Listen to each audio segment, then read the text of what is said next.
Chapter number 2 socialism in Europe and the Russian revolution. ये हमारा 5th part है जो कि लास्ट पार्ट है इस चैप्टर का। इसमें हम लास्ट में क्या क्या रहा है इसमें और सब ने अपने व्यूज़ इसके बारे में क्या दिए वो हम पढ़ेंगे। So the global influence of the Russian revolution and the USSR. USSR सब जानते हैं, यूनियन सोशल सोवरेन रिपब्लिक। ये इसका फुल फॉर्म है जो कि इस कंट्री के बारे में कि ये एक सोशल रिपब्लिक है ये बताते हैं। So existing social parties in Europe did not wholly approve the way of Bolsheviks took power and keep it. मतलब जो बॉल्शेविक पार्टी थी उन्होंने ही पावर रखी और इसी तरह वो आगे बढ़ते गए। However, the possibility of the worker state fired people's imagination across the world। और उनके लिए जो लोग थे जो काम करने वाले थे वो पूरे वर्ल्ड में एक इमेजिन नहीं कर पा रहे थे लोग कि इस तरह से ये लोग काम भी कर सकते हैं, तो इस तरह से वो आगे बढ़े। और जो ये पार्टी थी बॉल्शेविक पार्टी थी ये बहुत ही ज़्यादा उभर के और इसके लोग जो थे वो बहुत ज़्यादा एनकरेज करते थे और कॉलोनियल पीपल जो थे वहाँ पे वो लोग एक्सपेरिमेंट भी करते थे। Okay, many non Russian from outside the USSR participate in the conference of the people of the East। और इनके यहाँ पे कॉन्फ्रेंस हुई थी जो कि 1920 में हुई थी। बाहर के लोग भी इसमें पार्टिसिपेट कर रहे थे। Bolshevik founded committed an international union of pro Bolshevik socialist party. और फिर यहाँ पे जो बाहर के लोग आए तो उन्होंने एक international union pro Bolshevik socialist party भी बनाई।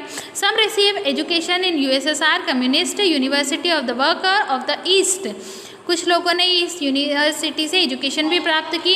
By the time of the outbreak of the second world war. और ये कौन से समय की बात है जबकि सेकेंड वर्ल्ड वॉर की तैयारी चल रही थी। The USSR had given socialism a global face and world stature. और ये एक उभर के एक ऐसी पार्टी है जो कि ग्लोबल वे में थी। ऐसा नहीं था कि सिर्फ ये छोटी सी कंट्री बन के ये एक अगर हम एरिया वाइज भी देखें तो रशिया कंपैरेटिवली दूसरी कंट्री के बड़ा है। और अगर रैंकिंग में भी देखें तो यूएसएसआर रैंकिंग में फर्स्ट आता है as per the geographical structure. Okay, अब हम देखते हैं कि इसमें दूसरे लोगों ने क्या क्या कहा है। जैसे कि an Indian arrives in sovereign Russian in 1920। जब इंडिया से अराइव हुआ 1920 में तब क्या देखा उन लोग ने।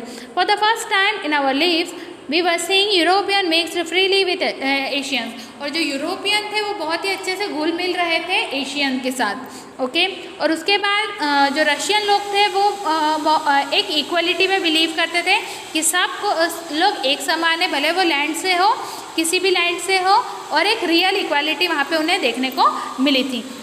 We saw freedom in true light. हमने एक सच्ची रोशनी देखी है आज़ादी की। In spirit of their poverty. और भले वो गरीब है, imprisonment by the country revolution in the imprisonment the people were more genuine and satisfied than ever before. मतलब जितने लोग वहाँ के सेटिस्फाई है मैंने कभी नहीं देखे हैं। The revolt had instilled conflict and a fearlessness. और वहाँ पे जो रिवॉल्यूशन हुआ वो कैसा हुआ, डर से बिल्कुल बाहर था, डर के परे था। और the real brotherhood of mankind would be seen there among the people of 50 different nationalities. और वहाँ पे जो भाईचारा देखने को मिला वो भी बहुत ही अच्छा था। ये सारी चीज़ें किसने कही है, शौकत उस्मानी, जो कि एक हिस्टोरिक ट्रिप पे गए थे रिवॉल्यूशनरी के समय में। ओके, अब हम लास्ट पार्ट देखते हैं इसका। Rabindranath Tagore wrote from Russia in 1930। 1930 में रविन्द्रनाथ टैगोर ने क्या लिखा है रशिया के बारे में। So Moscow appears much less clean than the other European capitals. जो मॉस्को यहाँ पे बताया है वो थोड़ी सी कम गंदी है, मच लेस थोड़ी सी कम साफ है यूरोपियन जो दूसरी कैपिटल्स है उनके मुकाबले।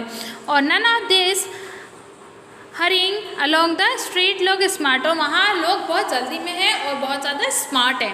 Okay, the whole place belong to the workers. और पूरी जगह काम करने वालों से भरी हुई है। Here the masses have not the least been put in the shade of gentleman. और यहाँ पे सब लोग कैसे एक जेंटलमैन की तरह है, एक प्रॉपर वे में वर्क करते हैं। Those who lived in a background of for age have come forward in the open today. जिस तरह से लोग आज खुल के सामने आए हैं। In the I thought of the pheasant and the worker in my own country. मेरे यहाँ पे भी वर्कर और पीसेंट है जिस तरह से मैं अपने यहाँ देखता हूँ वहाँ पे भी वैसा ही है। It all seemed like the work of genie in the Arabian Nights here only a decades ago there was a illiteracy. और अगर कुछ समय पहले ही अगर देखें तो यहाँ पे क्या है, इलिटरेसी थी, यहाँ पे लोग अनपढ़ थे और बहुत ही मजबूर थे, गरीब थे, भूखे थे। बट आज हम देखें मतलब अनफॉर्चुनेट, बदकिस्मती से इंडिया आज भी वैसा ही है, बट वहाँ पे ये सारी दीवारों को उन्होंने तोड़ के और आगे बढ़ चुके हैं कुछ ही सालों में। ओके, तो ये था रशिया का जो ग्लोबल इन्फ्लुएंस था, लोग उनसे कितने ज़्यादा प्रभावित हुए, मतलब लोग बहुत ज़्यादा इनसे प्रभावित रहे, और ये आपके चैप्टर का एंड होता है। So if you like this video so please comment and share, and if you have any problem so please comment in comment box, and I will provide you more chapters belongs to the book.